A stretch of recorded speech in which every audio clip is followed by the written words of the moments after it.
ma gërëm ci turu leader yépp bépp acteuru Yewwi Askan Wi muy góor muy jigéen muy mag muy ndaw depuis 6 mois kenn nelawatul kenn toogatul ñu ngi daje ñu ngi waxtaan ñu ngi liggéey pour que dans toutes les circonscriptions électorales ñu bokk fa Ousmane Sonko fàttali na ko léegi ñooñu amee nañ leen jukkal et ñoo ngi leen di féliciter di leen remercier dama bëgg aussi ñu xam ni nous sommes fiers d'eux parce que nag élection locale nawetaan la mbirum kër la koñ la quartier ñëppay bokk ñëppay fekke ñëppay yëg seen bopp seen taxawaay ak seen liggéey wane na ni li ñuy def ñor na leen mais surtout la confiance qui nous lie en eux vraiment loo xam ni la dañ ko rafetlu moo tax ñoom ñëpp ci turu leader yëpp ñoo ngi gërëm di sant xale mag ndaw góor ak jigéen di leen nag wax ne day soog a door élection bi du rek déposer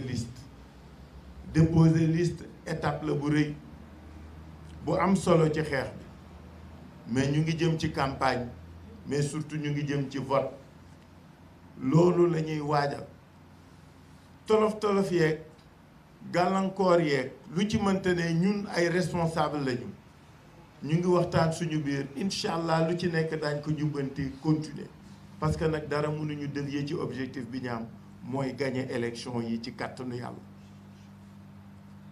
gagner élection yi kenn mën ñu ko tere ci kàttanu yàlla moo tax gaañe di def li ñuy def donc ñuy engager camarades yi bu kenn baisser les bras xeex jusqu'au bout wax nañ ko léegi action yi nga xam ne moom la ñu nar du mooy kenn préfet sous-préfet agent administratif boo xam ne dugg nga ci complot bi dinañ dal sa kaw parce que nag am na lu kenn dul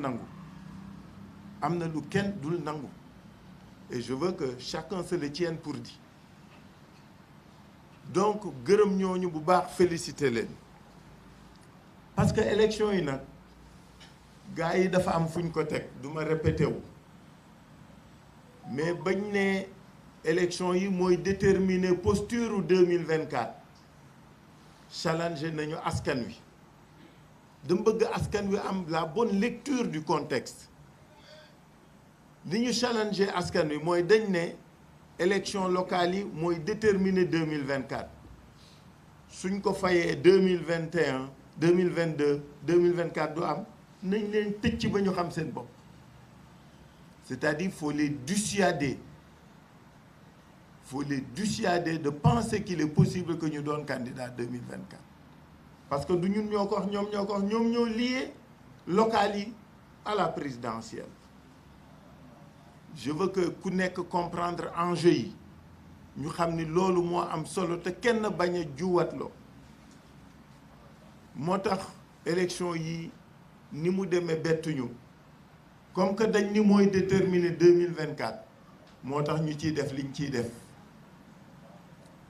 liñ ci def nag kenn du ko nangu parce que su ngeen xoolee liste yi ñu bëgg a rejeter pour des motifs fallacieux élection locale mooy scrutin bi nga xam ni la classe politique et le législateur ont fait en sorte que ñépp mën bokk ci nan dañu oyofal lépp dañu yombal lépp su ngeen xoolee dossiers yi ni mu demee lu oyof la su ngeen xoolee dépôt bi ni mu demee lu oyof la dañu permettre même pour que yëf ki leer que mandataires yi suñu déposer seen liste dès le lendemain mandataire bu nekk mën nga ñëw préfecture ou sous-préfecture xool listu keneen bu ko kenn fàtte démb tey ak suba mandataire bu nekk mën nga dem xool listu Benno Bokk Yaakaar listu keneen ak keneen faut qu'ils en usent pour qu'ils comprennent c'était quoi les motivations du législateur et de la classe politique en faisant de ce scrutin une démarche inclusive, participative et citoyenne. Na ñëpp dem vérifier parce que yëf ki nag dafa yomb gars yi dàq ñu liggéey gënuñu ñu xam problème bi comment comprendre que nous puissions avoir des rejets et des difficultés et que ñoom amuñu dara? C'est louche, c'est suspect, mënul ne te waruñ ko nangu. Il faut que les gens le comprennent ainsi et que ku nekk jël sa matuwaay. Dem leen à tous nos mandataires, à tout le monde, allez envahissez les sous-préfectures, envahissez les préfectures, dem leen xool nan la liste yooyu mel. Ku leen tere mu jaral leen xeex ak dee parce que seen droit la. dama bëgg looloon ñu jàpp ko parce que loolu mooy nature scrutin bi dañu bëgg ñëpp bokk ñëpp fekke ñëpp nekk ñëpp am ba tax na Ousmane mettre na en garde tout de suite les autorités administratives. La résolution prise tout à l'heure en rapport avec nos avocats et avec nos conseils mooy que ni duñu exonérer kenn ci dara. On poursuivra chaque responsable ou tout responsable qui aura été à l'origine d'une forfaiture ou d'un manquement. Parce que nag kenn waxu leen ñu doon ay auxiliaires aux majorité présidentielle. Ils sont payés par nos sous pour qu'ils soient à équidistance de nous tous, de tous les acteurs. Am na yoo xam ne kenn waratu ko nangu. Xam nga réew mi li ko jaral kooku nañu koy jaral. li mu leen jaral suñu ko jaralee rek léegi moo buntu feeñ. Donc je voudrais attirer l'attention des autorités administratives parce que retour yi ñuy am dalul xel motif yi ñuy avancé taxawul parce que loi boo gis da ngay xool lan moo ko suuxat lan moo ko wunda. Base élection locale dañu bëgg mu doon une élection inclusive ku bëgg a bokk bokk ku bëgg a bokk bokk ci koñ bi ci kër gi ci quartier yi. Donc loolu na ko ñëpp jàpp na ko kenn xam ñëpp xam parce que duñ ko nangu. Bi ci des mooy ni nga xam ne noonu la administration bi taxawee bii pa dafa ñaaw dafa rafetul parce que notion de liste incomplète loi bi que ce soit la partie législative ou la partie réglementaire da ko waxe. Et c'est le seul scrutin pour lequel on permet jusqu'à terme des 72 heures que mandataire bi di corriger di rectifier. C'est le seul scrutin. Pourquoi defuñu ko ñi ci des? Parce que xam nañ ne dana jafe dafay diis dafay metti et c'est complexe. De quel droit des autorités administratives s'arrogent le droit de dire toi on te rejette, toi on te garde. Yow on te permet de corriger, de compléter, aux autres on leur dit duñu leen ko defal luy ndeyam. Loolu mooy problème bi. Am na lu kenn dootul nangu am na lu kenn dootul bàyyi mu jàll parce que réew mi bàyyi mu jàll moo tax ñu egg si fii ñu nekk parce que les gens se croient tout permis. Mënatul ne kii élection la gis nga élection yi nit ñaa ngi koy waaj depuis 5 ans moom ak àllaaxiraayam loo fa yóbbu loo fa dawalul doo ko fa fekk. Donc nit ñi mun ñu liggéey ba egg si fii ñu bëgg a xëpp suuf ci seen liggéey kenn na du ko nangu. Et ça je veux que ce soit dit, compris par tout le monde.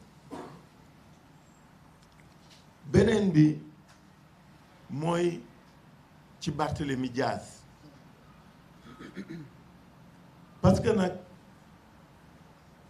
tombé moo waral ay gaaf du loolu la ñuy wax mais xam nga lan mooy problème bi du loolu dama ni xam nga lan moo fi dakk dans ce pays qu'on permette au pouvoir de se choisir ses adversaires.